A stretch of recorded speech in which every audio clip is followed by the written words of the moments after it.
DIR practitioners. Do you have a practice that you'd like listed under the Services tab at affectautism.com? Just drop me an email and I'll add your practice to the list. You're listening to Affect Autism, where affect is the #1 tool we use in supporting child development through playful interactions. Welcome, listeners, to the We Chose Play podcast from Affect Autism. I have back a regular guest, Colette Ryan, who is finishing up her PhD with Fielding University. Congratulations, Colette. Thank you. On the topic of parent self-efficacy, which we will definitely podcast about in a few months, and who is a DIR expert training leader with ICDL. She has just accepted a new position starting a new Floortime Reggio Emilia school with a group in Tokyo, Japan. So she will continue doing lots of traveling back and forth from Japan. Today, our topic is one that has been requested by so many parents. I've covered the topic of sleep here and there. We covered it with Dr. Joshua Fader on the Autism and Medication podcast, part 2. And we're really going to dive full into sleep today. Now, neither of us are sleep experts per se, but we want to come at it from, and certainly I'm not, but we want to come at it from a floor time lens and things you can think about as parents when your child isn't sleeping. So, welcome back, Colette. Hello, everyone. Thanks for having me back. Well, this podcast came about because I was trying to figure out, are there people that really focus, are there clinicians that focus on autism and sleep with a floor time lens? And we went back and forth with some people, and some people do it, but they consult with other sleep experts and this and that. And Colette had a few wonderings that she included in an email. And I was like, okay, I just want to do the podcast with you because everything you said in that email is really helpful to parents, I think.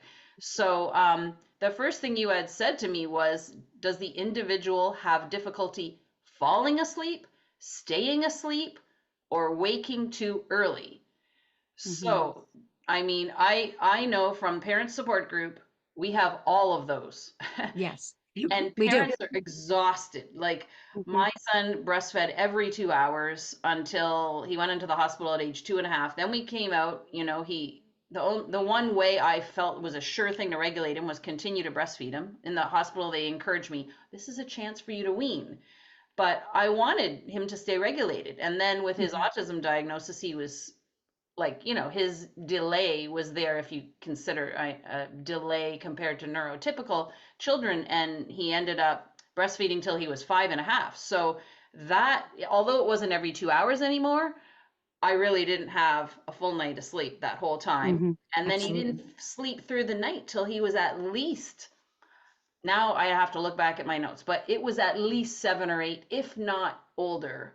And he'd often, like many children that of the parent support group say, they wake up in the middle of the night and they just stay up for 2 or 3 hours. And my son used to do that too. It's absolutely exhausting.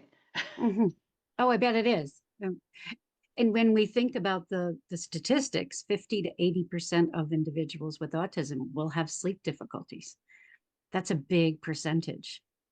And the 3 different questions that I gave you are 3 different things that we need to think about. The difficulty with falling asleep. Where's that from? Is it the sensory system?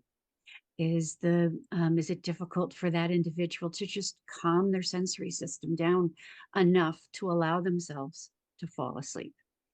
Do they wake during the night?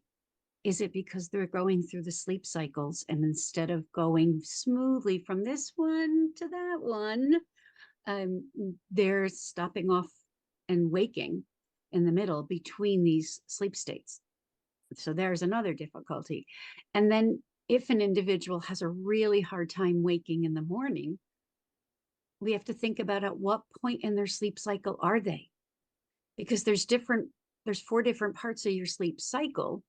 And there are certain points in your sleep cycle where it's very, very hard to wake the individual up.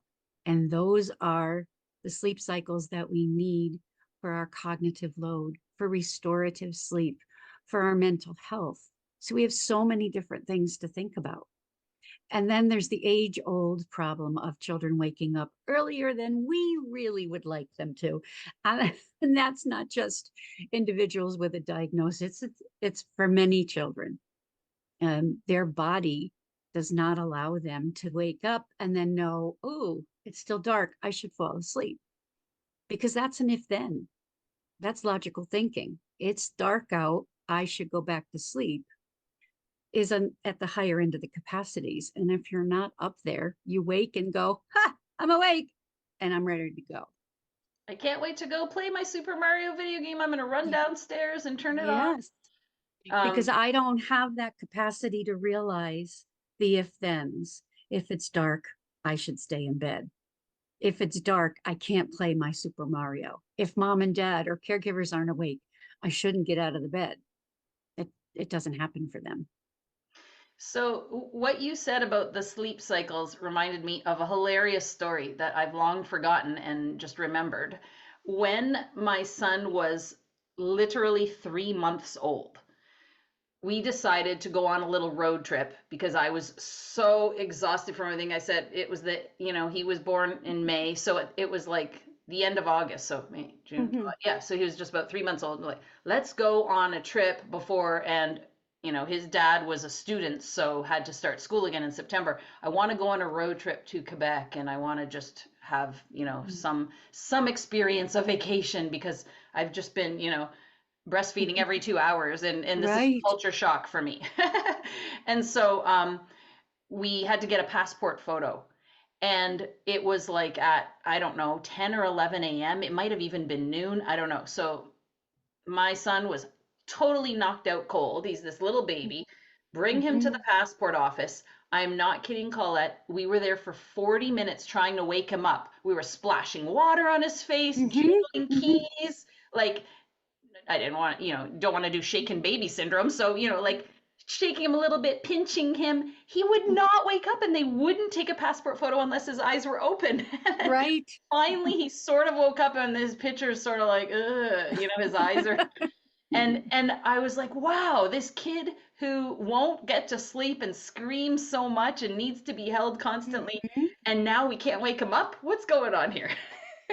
Well, and when you get to those later sleep states, your breathing and your eye movement are part of that system that just, okay, we got to keep this person alive, but we're not going to use any of our other systems in this moment because we're sleeping.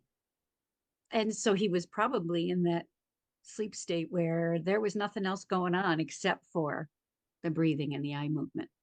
Well, I'll tell you, that's the only time in his entire life, he's almost 15, that we had to try and wake him up. It's never happened since. It hasn't happened since.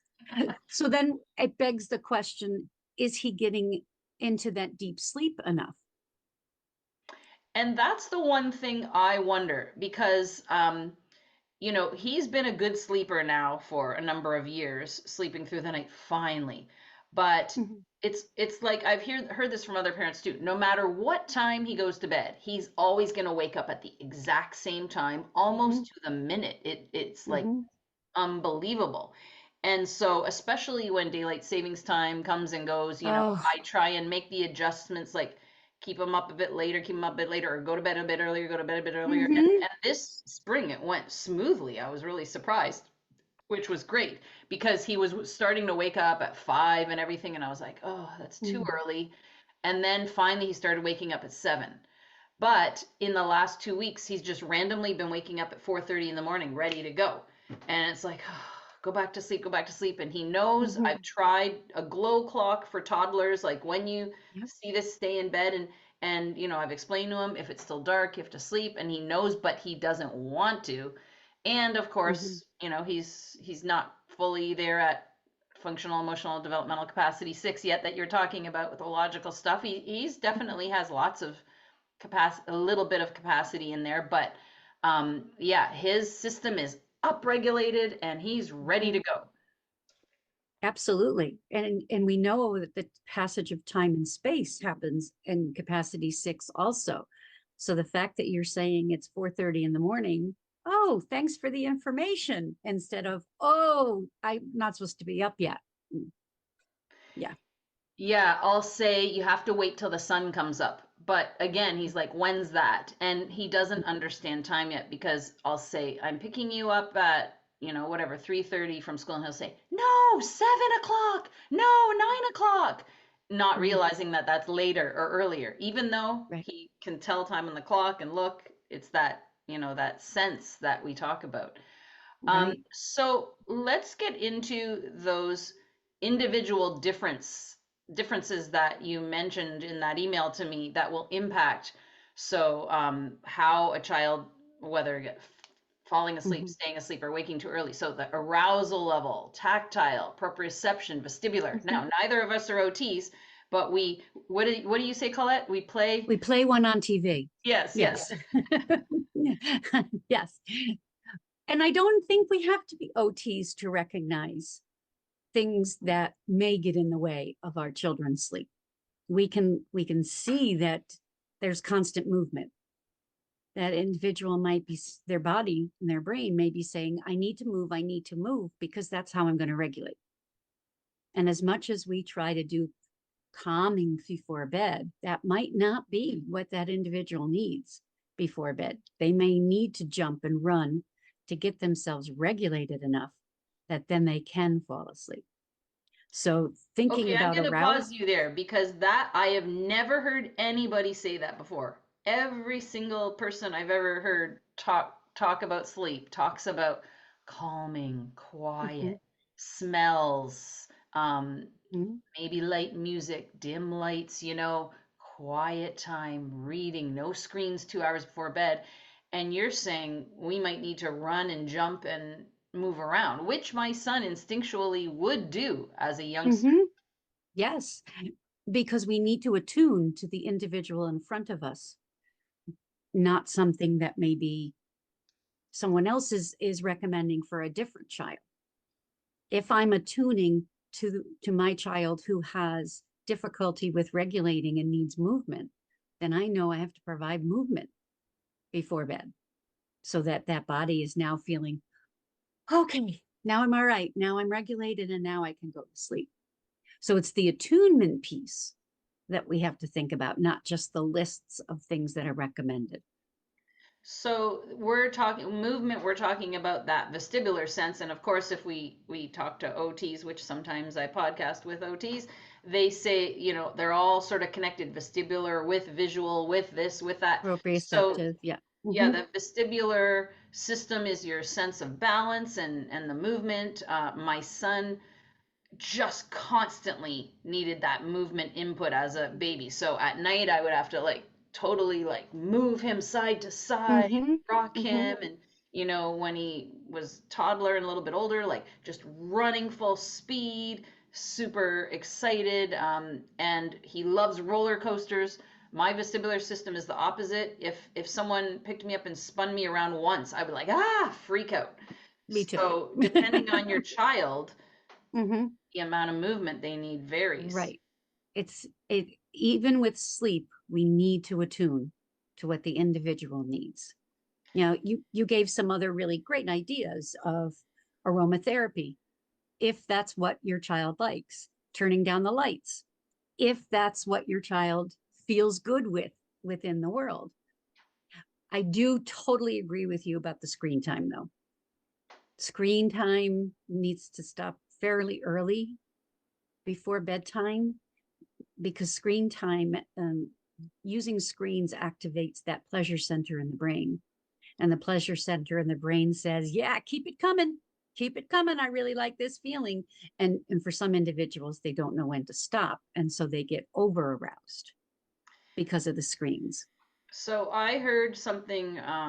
I was speaking with a friend of mine who's a DIR expert in Europe, and she was saying something very interesting that talking to another person about their younger child watching screens, and said, and that child was very much like my son, like lots of movement and everything. Mm-hmm. And as we heard from Maud LaRue in my previous podcast, vestibular and visual systems are very much connected.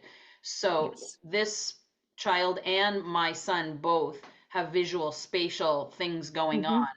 And so both love to watch things move. And my son has always watched flags, and he loves watching, bubbles when they're Mm-hmm. little, blowing bubbles, like any kind of movement.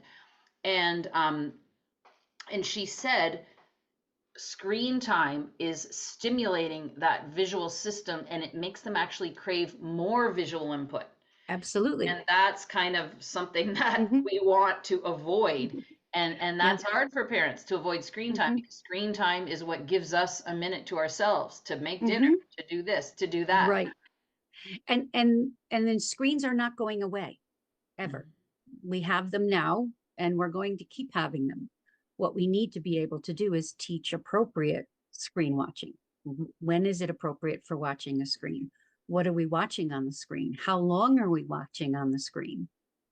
How much time in my day do I spend sitting and looking at screens? And And even, are we commenting and talking with our child about what they're right, watching versus just leaving them to themselves? And right. There's active and there's passive. Passive screen watching means I'm just glued to it and I'm watching and I'm watching and I'm watching. Active means somebody's there with me going, oh, did you see what Peppa Pig just did? Or wow, do you see how high your building is? That is so cool. So if we can actively use screens with kiddos, we're still doing it in the relationship piece. yes, yes. Now, let's talk a little bit about the tactile system, because I'm guessing that you're thinking if they're wearing pajamas that are picky, or they feels yucky against their skin, or their sheets or their pillow. Mhm. I don't. I assume this is probably, if we had our friend and OT Gretchen Kamke here, she would probably correct or what do you call embellish what we're saying with more OT stuff. But Mhm. my son is a kicker. So I go in the morning, and his sheets and blankets are all kicked off Mhm. and twisted around, and he always kicked off his blankets. Mhm. So maybe that's tactile. Maybe that's him Yep. having restless sleep. Yeah, it could be tactile. It could be the amount of weight of the blanket. It could be the texture, the smell of the blanket, the sheets, the pillowcase. What kind of a pillow is it? What kind of pajamas am I wearing? All of those things can impact sleep and the ability to fall asleep. And what we know about sleep from all of the studies that have been done is that we need sleep. We need restorative sleep. And if we don't get that restorative sleep, we see more dysregulation during the following day. We see individuals maybe having some behavioral issues because of the stress on the body of not getting that restorative sleep. So anything you can do about the sheets, the blankets, the pajamas, the pillow, anything is going to be helpful, even to down to the olfactory, to the sense of smell. If you've got a body pillow and you put mom or dad's used shirt on it, when your kiddo goes between those sleep states where they may come out or they may go back down into the other sleep, they may just alert with their olfactory sense and go, oh yeah, mom or dad's right here, I'm okay, I can go back down again. Because safety is a huge part of being able to fall asleep and stay asleep. How do you perceive the world that you're in when it's time for sleep, and does it feel safe to you? I love that you went there, because, as you know, I've always followed Dr. Gordon Neufeld's theories and courses, and he talks a lot about that attachment piece, for lack of a Mm-hmm. better word, Mm-hmm. and needing to feel close to your parent. And he also suggests having something that smells like the parent, like a shirt or Mm-hmm. something there, um, that can really make them feel that sense of safety. Now, he goes a step further, which is something else you brought up, but maybe we can stay in this one for a minute, like that whole sense of safety piece. Mm-hmm. That he talks about attachment being the preeminent need. Even before hunger, people seek social connection, and attachment is the most Absolutely. uh, It's first need. we're wired for it. We are there's a concept called secondary altriciality. We come into the world not being able to survive without finding somebody to take care of us. It's for our survival. So those first relationships we make are relationships of survival. Somebody has to feed us, somebody has to clothe us, somebody has to take care of us. And we're born with things called attachment promoting behaviors that allow us to really flirt or get somebody to take care of us because we smell good, we feel good, we coo. You know, the newborn squish that everybody talks about? We love that. And that's something that kiddos are born with so they can find somebody to take care of them. So your first relationship is based on survival. Your second one is based on, whoo, this kind of feels good. I like this person. And then that morphs into, I really love this person. They take care of me. They feel good. They keep me safe. And then we start on that attachment journey. Yeah, it's he goes into, and I know you talked about this too, having that bedtime separation fear. So now we're Mm-hmm. sort of, it's sort of it is related to the safety thing, but just more specifically about separation anxiety or whatever. He also talks about things like and this, you know, is just in general with kids, so we would certainly individualize it to the sensory needs and everything else we've discussed, but he'll talk about doing things like having a pile of cutout hearts, for instance, out of construction paper, and you'll say, I'm coming back to check on you every hour, and I'm going to put a heart here.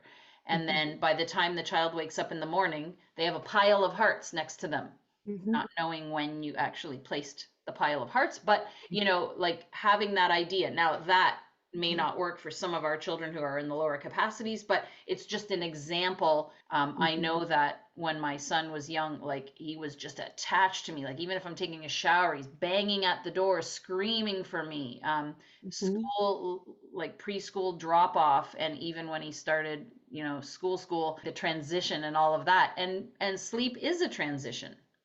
It is. And it's a transition from I feel safe because I'm with my mom, my dad, my caregivers, and then they put me into bed or into my crib, and now I don't have them anymore. And if I'm not developmentally ready to regulate myself, to go through that process myself, I'm going to feel the need to be with somebody who helps me go through it. And who better to help me go through it than my special people, my mom, my dad's, my caregivers, whoever they are. They're the ones who allow me to feel safe. Remembering that it's a perceived sense of safety that we're talking about. We know that all parents strive to keep their child safe. But a perceived sense of safety may mean the sheets feel funny. My body is telling me, get away from those sheets, or it's too dark in here, or it's not dark enough, and I don't feel safe. Or I can still hear people talking and I can't process what they're saying. So I don't feel safe. And so I can't fall asleep by myself. All of those perceived sense of safety, thinking back to the polyvagal theory and the work of Dr. Stephen Porges, who reminds us constantly about safety. I personally think safety is capacity zero. I think we need safety before we can even regulate. For sure. I know that that whole idea of, um, well, let me just say, I know that a lot of parents end up having their children sleep with them or sleep in their bed with them. Mm-hmm. So this is a huge, huge issue with parents of autistic kids who have sleep issues. Mm-hmm. And, you know, let's forget about, you know, neurotypical kids that also have that, but whether they're neurotypical or autistic. I mean, it is the same kind of thing. Um, Mm-hmm. my son only, I would say, in the last 2 years, has been able to be in his room without me laying beside him before he would fall Mm-hmm. asleep. Mm-hmm. He used to sleep in my bed next to me. And finally, I was thinking, like, you know, I'm not having him sleep next to me when he goes through puberty. Like, this is ridiculous. And at the New York City conference, I believe it was in 2020, a couple of the staff from Threshold Community program in Atlanta gave a presentation and talked about examples of, no, I think it was someone from Rebecca School asked a question, what about parents who are sleeping next to their children who, you know, are in puberty and possibly even doing things, you know, that are puberty related and next to them, and how, you know, how do you break out of that? And like, this is just my opinion, again, not as a sleep expert or anything, but from my experience with my son, there are patterns that we get stuck in and our children get used to that. And I feel like if there's people listening who have kids that are younger than mine, so, you know, my son's turning 15, if your kid is 5, you know, under that, even a little bit older, start now. Yes, it might be hard, and yes, you'll get lots of protest, but start where if they're sleeping in your bed, you start sleeping in their bed until they fall asleep. And then do that for a little while. And then do the, I'll lay with you for a minute, but I'm going out now. And, you know, just to get them used to sleeping in their own bed and setting a firm boundary. Like Jackie Bartell has helped me so much setting more firm boundaries with my son. And what Gordon Neufeld talks about, again, Dr. Neufeld that I keep mentioning, he's very clear on this. Like, if we don't present, he calls that the alpha presence, which is the parent is in charge. Children need that, because if they don't feel like that structure is there and those boundaries are there, they're panicked. So that sense of safety again.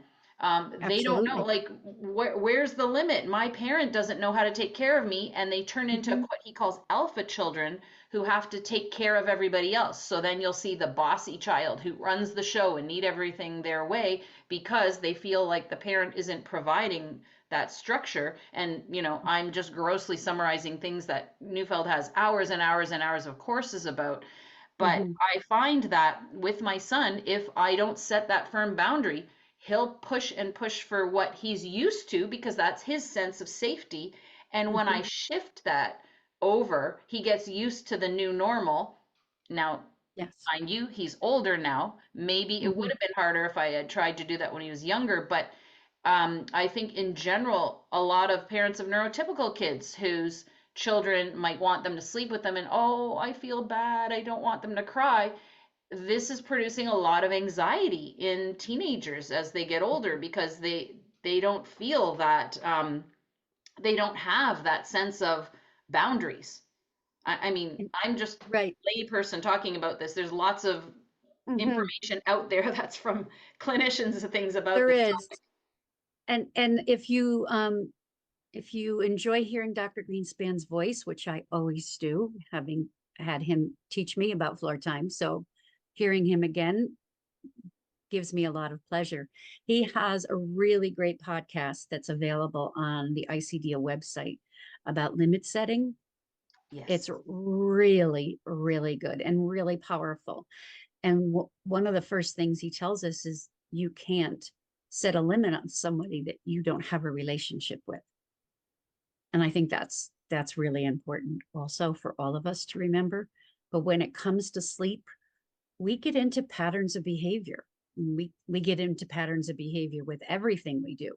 But sleep is definitely something that parents need, children need. I mean, everybody needs sleep. So many parents are doing whatever needs to be done in order for them to also get a good night's sleep.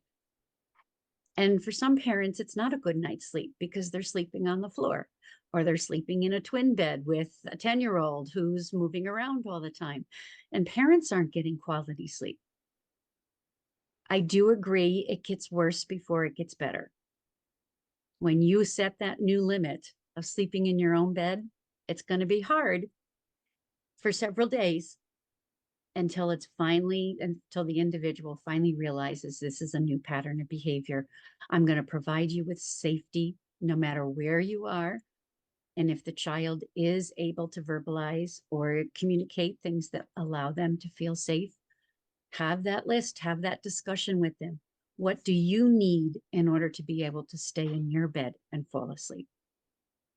Now, I remember Dr. Gil Tippy had given me kind of a reality check. He said, if you want him to sleep in his own bed, you might have to plan for 3 to 4 days or a week where you Mhm. know you're just not going to get any sleep.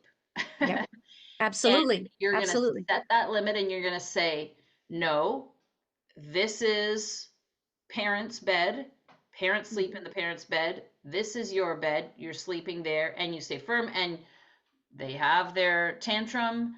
And again, now we're getting into off topic of tantrum versus meltdown. If the child literally can't function, like when my child was a baby, if I laid him in his crib, he'd cry and cry, got to the point where it escalated so much he was almost throwing up. I'm not going to Mhm. force him to sleep like that. That's a baby who has Right, needs. So I picked because him up. developmentally he wasn't there yet. Yeah, Exactly. absolutely. So we have to always remember the D in the DIR model, Absolutely. development. Which Mhm. developmental capacities do they have access to, and are they able to, like you say, regulate? But when we're talking about a child who's 5, 6, 7, 8, 9, 10, 11, 12, 13, 14, often they do have the capacity, so it might be more of a tantrum. If it's a meltdown, it might be the tactile stuff or other stuff that they can't Mhm. tolerate, and if they can't communicate with us, that's difficult. So it's a Mhm. lot of trial and error, and we don't have a prescription for you. We can just say, like, look at their developmental capacities, look at their individual differences, work with an OT to figure out, like, do they have sensitivities with tactile or whatever it is.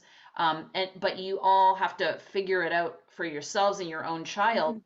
through lots of trial and error. And I'll tell you, Colette, I didn't have the energy to do that. I was like, whatever, he'll sleep at some point on his own. I'm so tired, I'm going to just sleep next to him. But what happened? Exactly what you said. The second I fall asleep, because of course he falls asleep like that eventually after like an hour, Mhm. and I'm awake. And then I finally fall asleep and he tosses and turns and wakes up, and then I'm woken up Now right you're out of awake my again. cycle that I need. Right. Yeah. And then if we think about the journey for parental self-efficacy, or you being able to feel successful, you're too tired. You have not gotten restorative sleep. You are not able to regulate. You're not able to co-regulate. And now we get into this cycle of And I'm sleeplessness more behaviors. impatient and I'm more Mhm. snippy and Mhm. everything's irritating and Mhm. yeah, for sure. Yeah. And when we think about individual differences, we also have to think about interoception. And is there something going on inside? Is there a constipation issue? Is there a reflux issue? Laying down to sleep when you have reflux is horrible. Think about headaches. During this season, at least where I live, the pollen is, you can basically see it in the sky in front of you. So if there's allergies and the individual has a stuffy head, well, laying down is going to make it just sit there instead of draining. And so we may have to increase pillows to support the individual to have their head higher.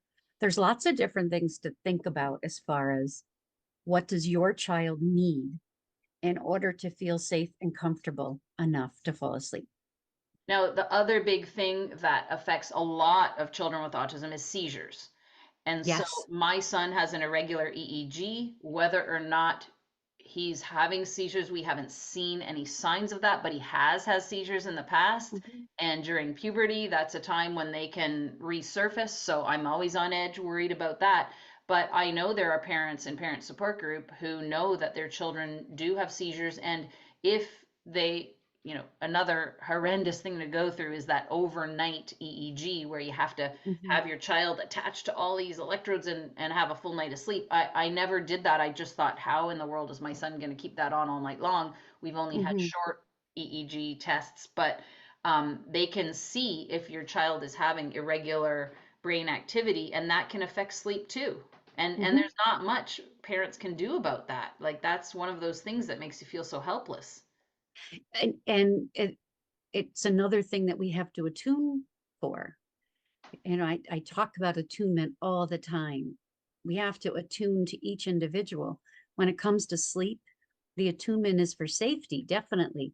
But then, as I said, these interoception pieces that we have to attune for those also. What does my child need to feel safe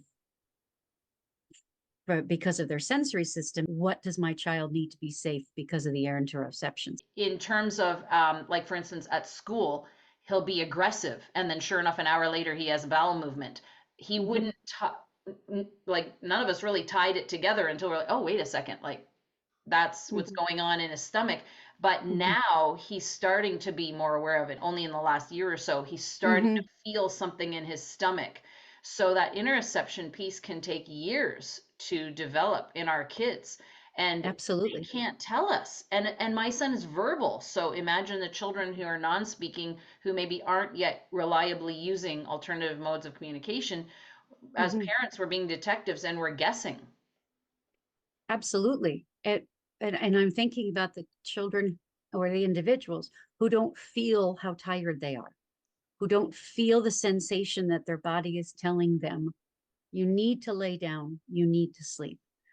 And if you don't understand that signal, the idea that you need sleep, uh, you may not have that and you may struggle when somebody says it's time for bed and your body says, why? I feel great. Let's keep going.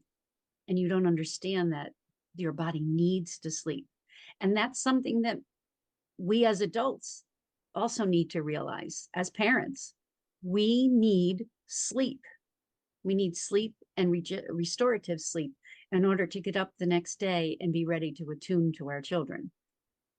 So while it might be difficult, as you said, for 4 or 5 days, like Dr. Tippy said, in the long run, it's going to be so much, there's going to be so much benefit for you and for your child when everyone is getting that restorative sleep.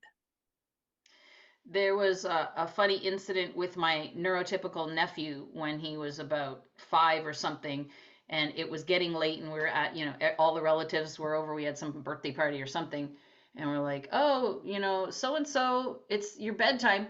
I'm not tired. You look so tired. I'm not tired. And literally 2 minutes later, he was like, conked out on the couch. So Mm-hmm. again, it's not just autistic children. It's No, children in general may not catch those signals. absolutely. And they may not know, they may feel the sensation, but not know what to do with it. Or They, they're they so may, excited about playing with their toys. Like my son's been saying in the last few weeks, no, I want to stay up all night, all week. And I don't know if this helps other parents, but my son's very much was into toy trains, and a lot of them had little batteries to make them go, like the Trackmaster Thomas and Friends hmm toys. hmm And now he's been into these power ups, they're called Super Mario hmm Lego with the batteries in them. So I've used that analogy. I'm like, no, we have to charge our battery. We have to sleep. That's charging our battery. Your battery is low. hmm For other kids, other analogies might work, but this is getting us into more of that idea of that symbolism that I know we were going to discuss too, but I don't want to rush us out of the topic that we're on yet. But that whole interoception piece hmm is really tricky. Absolutely. And and some of the research now is showing us that individuals with a diagnosis of autism may not have that memory piece that reminds them, oh yeah, you went to sleep last night, this is what it feels like. And so that's going to get in the way of the individual having this novel task again. I have to go to sleep again tonight, which is something for us to think about. I'm also thinking about the work of Amy Lewis and Heather Span on regulation, on breath control, and being able to stay regulated through your window. Ooh, I have this window here where I feel really good. And if I get too much up here, I'm not going to be able to fall asleep. And if I get too much down here, I'm not going to be able to fall asleep. So we have to figure out by attuning what is that window that feels good for your child where they're regulated and they're ready to fall asleep. Okay, now you make me veer off to a different path because now I'm thinking about the frantic nature of bedtime for some Mm-hmm. parents because it's the child protesting and struggling, and it's us using lots of language, lots of firm language. And I'm thinking about how we always tell parents, Mm-hmm. slow down so our children can process what's happening. And when we're using lots of words, when our tone is more firm, come on, it's Mm-hmm. bedtime, that is putting our children a little bit on edge. Sorry, I have Mm-hmm. an alarm going off on my phone. Um, it putting our children on Absolutely. edge, and then that's causing them to not have that sense of safety, not to be Mm-hmm. regulated. And so now we're coming like full circle to sort of that typical sleep thing of calming before bedtime, but I think it's more related to having structure and predictability. And Jackie Bartell also has been so great in helping me Mm-hmm. um, set those expectations for my son. Like she's Mm-hmm. saying, like, at bedtime, sometimes it was dad putting him to bed, sometimes it was mom putting him to bed, sometimes it was doing this, sometimes, and he's thinking, what's going on here? I have no clue what's Yeah. going on here. What So do I expect to happen right now? Right. yes, Mm-hmm. having a schedule, having a structure where every day at this time you do this thing, it's Mm-hmm. predictable. We know that autistic kids thrive on structure and predictability, and Mm-hmm. having those things that they know are going to come. And then within that structure, we can certainly stretch, expand, and do all of that through play. But having Mm-hmm. that general structure of what is happening when, even if they're not aware of time, just Yeah. knowing what's coming Right. up. So like in with me, always we do bath right before bedtime. And my son gets that we didn't talk that much about proprioception, but getting that proprioceptive input of the Mm-hmm. water around his body. He loves water. He's always loved being in the Yeah. water. Really helps, I think, Mhm. helps his body Absolutely. calm down and have the routine of doing that, Mm-hmm. and going into bed and looking at a few books and then lights out. Mm-hmm. What you're doing with that bath time, with that giving that proprioception is organizing. So now you're helping through attunement because you know the water is important. You're through that attunement piece, you're using water to help him organize before bed. Perfect part of the bedtime routine. Now let's add the relationship piece to that. Maybe we have one book that we read every night, or the individual gets to read a book, pick the book every night. And then maybe we have certain songs that mom or dad or caregiver sing to us every night, the same. Now I know I do this, I do this, I do this, and then I get to fall asleep. So we've got this beautiful pattern going on. But I also want to call on the work of Dr. Jerry Costa when he talks to us about agile. We need agile to co regulate, and agile stands for affect, gestures, intonation, latency, and engagement. And we can use our affect to support the regulation that's needed to fall asleep. But I love that you pointed out the slowing down, because the L is for latency. And he always told us about the 4 L's: less language, longer latency. So let's use our affects. Instead of saying, okay, it's time for sleep, let's go, let's go, let's go, we can go bedtime instead of the big long sentences that we're using. But we're adding to the language of what we're saying by using our affect. Affect is the great motivator. Yes, and while we're talking about and I will link back to my podcast with Dr. Jerry Costa where I describe agile. He describes it, but I mean in my blog post I have all the description there, and other stuff that we've talked about will all be linked in the blog post with this podcast. So it makes me think of follow the child's interests, follow the Mhm. lead, the Floortime principle. So recently, you were on my podcast with two OTs, occupational therapists Mhm. from the Rebecca School. We talked about the Yes. VISPA, the visual spatial planning Mhm. assessment, and there is a free 150-page PDF you can download with that podcast. If you haven't seen it yet, go back and look. My Go son take a and look. I Yes, Mm. absolutely go look. My son and I started doing magic buttons at bedtime, and going back to what you were saying about movement before bed might have helped him. Now he's looking forward to bedtime because we get to do magic buttons, and what that is in his bedroom I have Super Mario decals up on the wall above his bed. And so he Mhm. stands on his bed and I say, "Okay, ready? Touch Peach with your left hand, touch Toad with your nose, touch such and such with your left knee, and Mario with your right knee." Now that's as complex as we got, and I was amazed that he could be that complex and follow 4 steps, but he still Mm. mixes up left and right, and then I will go, and he'll laugh, and then he'll correct it, and I'll say, "Okay, let's start again." And he loves doing this activity, so Mhm. he does the magic buttons thing, and he gets that movement out, and then we settle Mhm. and go to bed. So that's after bath and Yeah, before lights out. But right. I know you want to comment on that, but I just want to stress something very important. All these examples like bath, I can hear parents saying, "But my kid doesn't like water. They don't like bath." Or magic buttons. "Well, I tried that with my kid. It didn't work." Okay, this is example just with my kid. I'm giving an example. My kid tuned into his individual differences. For everybody's child, you're going to have to find out what works for you based on their developmental capacities, their Mhm. individual difference, and everything. So I just want to stress that these are just examples with my son.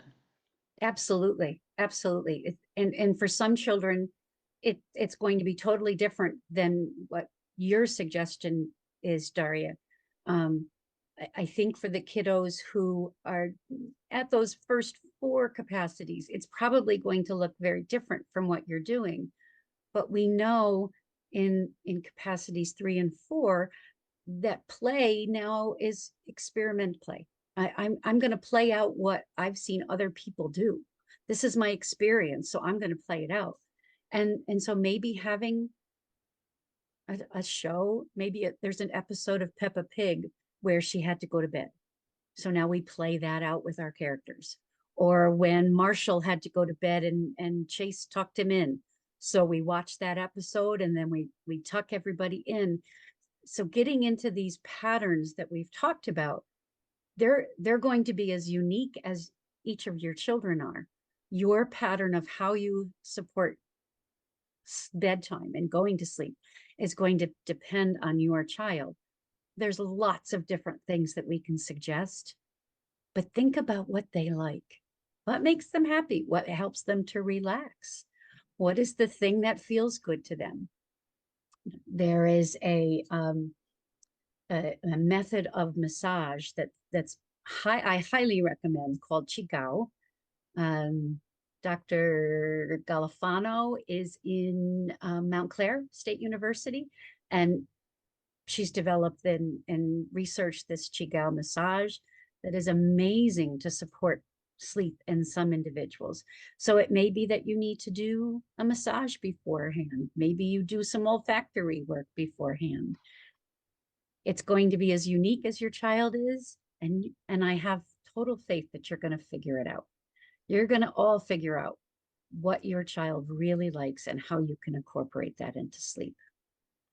Now, I'm glad you brought up the massage because that is so important. Instinctually, when my son was a baby and he would breastfeed, I would squeeze his little chubby, cute little Mhm. thighs, squeeze and give him that deep pressure. And it really did seem to relax him.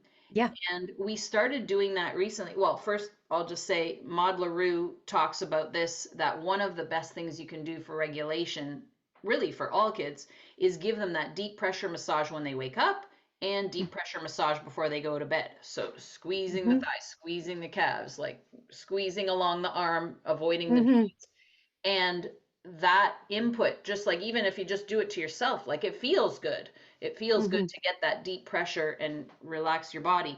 Yeah. So before we sign off, let's get into that whole idea of symbolism. So when our child starts to get symbolic and they might start to have dreams and they might Mm-hmm. start to be scared. So you if they're having bad dreams or they're waking up screaming, maybe they have, Dr. Neufeld talks about when when you hear about typical kids at age 3 or 4 saying there's monster in my closet kind of thing. That's their way of saying I'm having separation anxiety and having that just that fear of being in bed alone. So do do you want to talk about that? Yeah, I think a floor timer is the only professional that's going to cheer when you tell them your child is having nightmares because because it's a really great developmental milestone. The Your brain, while you're sleeping, when you get into a certain cycle of your sleep, your brain is going to have those storylines in your head, as I prefer to call them, as opposed to a nightmare. So when these storylines are coming into their heads and kiddos wake up and they don't know what to do about it, it's that period from I was in this deep sleep and oh, this thing was happening, this storyline was happening for me, and now I'm awake. And where did that storyline go? I prefer, instead of ignoring it or saying everything's fine, I want to talk about it. What was happening in your storyline? Tell me about it. Let's write it down. Let's draw a picture about your storyline. What was happening for you? Um, and I think that helps kiddos to make sense of them. And if it's, if they had a dream about Marshall and Chase, let's play it out. Let's play out what happened in your storyline. Not all storylines are negative. Some of them are fun for kiddos, and we can join in the fun of them.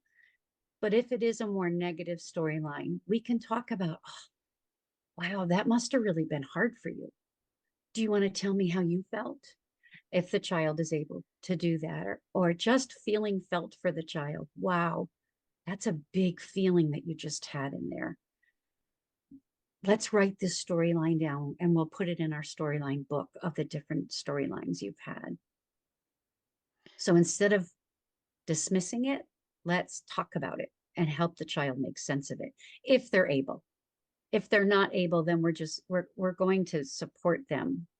That development of empathy starts capacity 4, where the child is able to see, oh, my friend's crying. I don't know why, and I don't know what to do about it, but my friend's crying. So if your child is in that capacity, that's what they understand.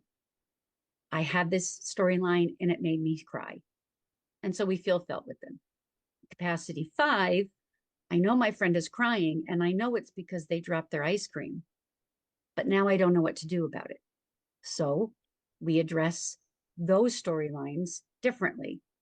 And then when you get to capacity 6, you know your friend is crying. You know it's because they dropped their ice cream, and you can go over and give them a hug and maybe give them a lick of your ice cream. And now I feel better. So when we get to capacity 5, we can come up with a solution for our storylines. So it depends on where your child is developmentally when we're talking about those storylines that happen for kiddos. Now, we used to watch Curious George when my son was younger, and then we hadn't watched it for years, and we started watching them again. And I'm amazed at how much my son seems to be learning from Mm-hmm. watching them, and it's helping him understand certain concepts. And Mm-hmm. there are a couple of episodes where George has a dream. And so Yes. we've talked about that. Now, I personally, my son has woken up crying like literally once or twice ever. But it has happened. And, I said, oh, maybe you had a bad dream or something. But so that hasn't been happening with me, but I know that at least if you see an episode of something that your child likes and they have a dream, you can use that to sort of help them understand. Absolutely. Absolutely. Well, we have covered a lot. We talked about having structure and visuals because you always talk about meaning making. If we're Yep. just saying something, they may not have meaning for what we're saying. So we want to have the visuals there too and help them have the experience, that interoceptive experience of things that we've discussed today. Anything else that we didn't mention that you had in your notes? No, not really. I think the big thing for me is attunement. You're going to know. We trust you as parents. We know you're going to be able to figure out what works for your child. And for the parents that are so distraught and exhausted and feel like, but I don't know, I've tried. The thing is, this is the hard thing about, well, life in general. Things change. Mhm. So even when you get something going, You may have a period they're sleeping great and all of a sudden they're not sleeping anymore. And for that, I will point people to the Developmental Growth Spurts podcast with Maud LaRue, because she talks about some of the things that can happen. Mhm. There's always something that comes along. It's not going to last forever. Mhm. That's the thing that scares us is, oh no, they finally were sleeping and now they're not. It might just be that they have a cold or something, and eventually it gets back to routine. Right. Or you can refer to T. Barry Brazelton's work on touch points. There are always these touch points that we all go through where things fall apart for a little while. And then we build up that resiliency to, oh gosh, it's happening again. And things come back together again. But I think his work really helps parents to understand that these hard points are supposed to happen. It's just development. I've heard of his touch points and I never knew what they were. So thank you. I learned something today. I'm going to put the link to that and I'm going to look into that myself as well. Yes. Mhm. That's awesome. Well, Yeah. thank you so much, Colette, for going through all of these sleep issues. I know that we didn't necessarily provide solutions. We're not scientists who are sleep people. I recently watched a webinar from a neuroscientist who talked about sleep issues and the Mhm. cycles that you're talking about. That information is out there, but we wanted to just present from a Floortime, from a DIR model perspective, Mhm. all of the considerations that you would take into account to individualize it to your child's unique profile, unique needs, unique interests, and biology, etc., etc. Yes, absolutely. Thank you so much, everybody. Tune in again next time. Until next time, here's to choosing play and experiencing joy every day. Looking for a podcast on a specific topic or trying to find one you listened to before? Check the Start Here menu at affectautism.com, where you can search all podcasts and blog posts by topic, category, profession, or specific guest. You can also type in keywords into the search box, which is the magnifying glass icon at the top right of the website. You can also email me to suggest a topic for an upcoming DIR related podcast that I haven't yet covered. Check it all out at affectautism.com.